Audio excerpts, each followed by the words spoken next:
The Armiger is one of the most useful champions in Raid Shadow Legends, especially in the early game. It's going to be enabling to do multiple dungeons, which otherwise would be extremely hard to do as a new player in particular, right? Today we're going to be revisiting the Armiger. I already did a video on it a couple weeks ago, and we're going to be doing a complete review of him as well as just a build guide, right? He's a key component of your early game progression as well as mid game even, and yeah, I hope you enjoyed. Let's get into it. So the Armiger is all about turn meter control. He's an extremely accessible champion, being an uncommon. You can get him from the shop, you can get him from the mysterious shards, the green ones, and he is going to be extremely easy to build as well as to set up, although there is certain things that you really need to be taken into account, otherwise he will not work whatsoever, right? So we got a little bit of a showcase over here on the Fire Knight. I think it's only stage 14. It's one of the harder stages based off of the affinities we got going on, and we'll talk about that later in a moment. But as you can see, he is going to be running with a little bit of speed. He's quite speedy, and he's going to be getting in there and doing that big A1, which is going to be taking that turn meter onto the Fire Knight, the yellow bar under the boss, down quite substantially, in fact, right? Now, we also got that effect boosted up by other things, which we will also cover in this video, so you can maximize the effect of your Armiger, and straight up, that's really all he's about, right? It's all about controlling the turns the enemies are going to be taking, right? The more you are able to reduce that turn meter, the less times the Fire Knight, for example, in particular, is going to be able to put up his shield. Same thing is going to be applying for the Spider. The less she's going to be doing her big heal, or the less, for example, the Ice Golem is also going to be doing his stuff. Although the Ice Golem in particular, the Armiger is a little bit less useful in there, but he also has a gimmick over there which will be pretty damn useful, right? So as we are finishing up this boss, we'll get into the build part. If you want to join my team in Raid Shadow Legends, click the link in the description to get a free Narma as well as Anax, Uugo, and Mausoleum Mage as you progress through the game. Here's what you need to do. First of all, log out of Platinum Play on PC and uninstall. Then click the link in the description and register a brand new email. Launch Raid and complete the tutorial, and then go to your inbox and claim your first champ. Don't miss out on your chance to get a fresh start in Raid with a free Narma and 3 epic champs. Click on my link right now. So here we have him. He is, of course, level 16 max ascended, and he is in no means in a very good gear, right? As you can see, I'm only running him with a little bit of extra power, right? It's like 26,000. It's nothing crazy if you compare it to anything you might have seen on other YouTubers and endgame stuff, right? We are having 2 perception sets over here with the accuracy and the speed, and we'll get into the stats in a moment, as well as with a 2 set of speed, right? So what is the important stuff for an Armiger? First and foremost, we are going to be looking to run with 100% crit rate. You gotta guarantee yourself a crit rate with this champion, and we'll get to that in a moment. And then what you want to be making sure to scale up is going to be your accuracy, and we'll also touch on how much accuracy you want to be having on your Armiger. Then we also want a lot of speed, because the more turns he takes, the more times he's going to be able to decrease the turn meter on the boss. And then it's really all just about getting him to be sturdy. So you want a little bit of HP and you want a little bit of defense, right? Those two are going to be the key components. Then anything else you might get, a little bit of resistance or a little bit of crit damage, is going to be okay. Defense especially, very nice, because his attacks do scale off of defense, right? Now getting into his attacks, it's really all about the A1. As you can see, the effect of it is going to be to decrease the turn meter of the enemy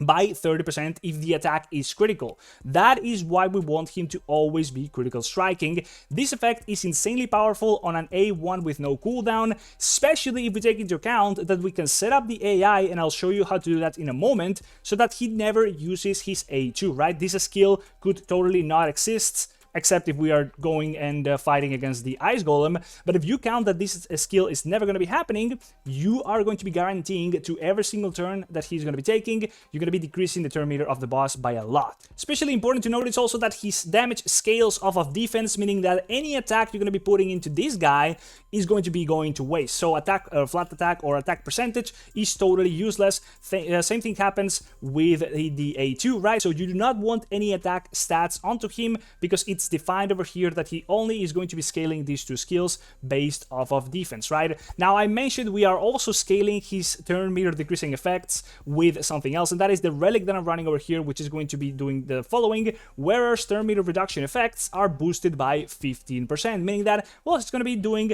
a little bit of that extra turn meter decreasing, right? It's going to be 15% extra of the 30% he already does. So let's look at specifics. How do you want to be setting up your Armiger, right? So let's get into stage 16 here, and first of all, let's go to the Steam setup, right? It's going to be very important that you do this correctly. So we're going to be doing the following tuning. We're going to be going over to the Armiger and making sure to remove the default use of the skill and selecting the do not use. That is for delay to rest skill. Now you need to be doing this for basically every single round. As for the Fire Knight in particular, for example, you're not going to be getting any benefit out of having the A2 happen, but it's especially important that you make sure that you have it on round 3, because that is where the boss is going to be happening, right? So you want to make sure that the A1 is the only attack he is going to be doing. That is really straight up all that it is. You can of course also try and set up other champions where you might be getting better use of some other skills, like for example for Bogoth here, I did remove his AoE stuff because, well, he's not going to be getting much value out of it on the boss. But important, for the Armiger, disable lay to rest, ideally on every single round, so that the boss is always going to be getting hit by the repost. Now I talked about accuracy. How do you measure how much accuracy you need on your Armiger in order to make sure that the turn meter reduction effect is actually going to be happening, right? Now this effect is not a debuff, right? But any effect that is negative to the enemy also requires accuracy to be applied, right? So it actually happens. And the easy way to know how much accuracy you need on the champion, specifically for the Armiger, but it applies to any champion that's going to be putting debuffs onto the enemy or doing any negative effects, is going to be to simply add a 0 after the stage you are currently doing. That is it. If you're doing a stage 16, you need at least 160 accuracy in the champion, in every single one of them, for their negative effects to guarantee to be happening. That is of course after any percentages that might be within the skill, like if the skill has a 40% chance of actually landing whatever debuff, then of course that needs to be taken into account. But in the case for the Armiger, it's a 100% chance that it happens, and therefore if we have at least 160 accuracy, which we do, every time he does hit the boss, he's going to be doing the turn meter decrease. I also mentioned affinities, right? Why are affinities important? Armiger is of the Spirit Affinity, the green one, right? If you are fighting versus a boss of the blue affinity right here, you are going to be weak against him, and he's going to be strong against you. Now, the problem with that is that when you are weak against an enemy, you have a lower chance of actually landing a critical hit. And if that happens, then the turn meter reduction effect from the Armiger is not going to be happening, right? So in those cases, you are going to be you're going to be having a little bit of a harder time. You can still get over the boss if you're geared enough and you got enough luck with those weak hits not happening too often, but it's very important to take this into account. Now, the weak affinity also means that the boss might be attacking you in certain scenarios, like for example on the Spider, if you are on the weaker affinity, the Spiderlings are going to be focusing whoever has the lowest HP on the weaker affinity, right? So if the Armiger is fighting versus a blue affinity Spider and he has weaker, or rather lower HP than anybody else in the team with that same affinity, he is going to be getting hit by all the Spiderlings, meaning that he's probably going to be dying because he is the tank in that fight. That is why you want to be scaling up his HP specifically in those particular scenarios, although defense would probably be a lot better because it also scales up his damage. Now, the Ice Golem is another one of the bosses where he's actually great. He's really only usable in 3 bosses in particular. It's going to be the Spider, the Fire Knight, and then the Ice Golem, although here it's going to be a little bit less useful, but the key component about his usefulness here is the A2. The A2 blocks the revive of the enemies, meaning that if you are going to be either lucky enough if you're playing automatically, or you do make the effort to play manually, at least for the turns that the Armiger is going to be taking, you can do the last hit onto the adds in this fight in particular and make them disappear completely out of the fight. It is an off chance that it happens because it's a little bit harder to land that killing blow if your Armiger is not doing too much damage or he's dying a little bit, right? This is a fight where surviving is usually the key component, but if you are able to remove one of the adds, ideally both of them from the fight, you're going to be making it so much easier, right? That is why he does have a lot of value in this fight. He does, of course, still do his turn meter decreasing effect if he is able to land those critical hits and yada yada yada, but ideally if you're able to manually play in this case, and we'll try to showcase this here, is going to be fantastic. Now let's take a look at this situation we are in, right? We are now in the turn of Alice, and she's able to either triple hit this one ad or triple hit the other one,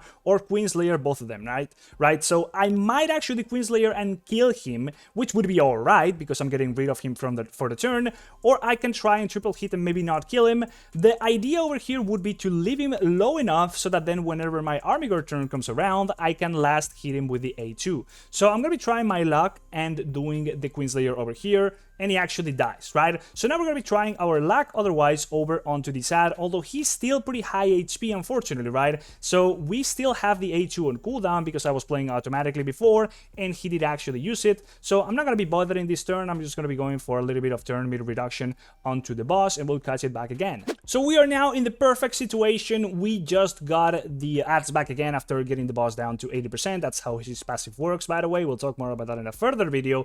But we are now going to be trying to actually land the killing blow onto this guy, right? If we're going to be doing enough damage, there we go, block, revive, right? That guy is not going to be no more. He's not going to be coming back ever again in this fight, right? So in this case, it's a lower level that I'm usually doing, meaning that, well, I might be just fine if I was running with the other team that I usually run. But if you actually time this properly in a higher difficulty where getting rid of the ads is a lot harder, you are going to be enabling yourself to have a much easier run just clearing that level. Now, this might not be a speed clear sort of setup, but it's going to be enabling you to get through certain levels. Like, you can just either play manually for a little while and make sure that you actually get that thing going on, or you can just let it run automatically and leave it up to the chances, right? I think the AI is a little bit smart enough to get that happening, and there we go, the revive is blocked, and therefore that is now no more. And that is straight up just how he works. It's that simple. That's all he does. He turn meter decreases, or he's a little bit useful here in this particular scenario.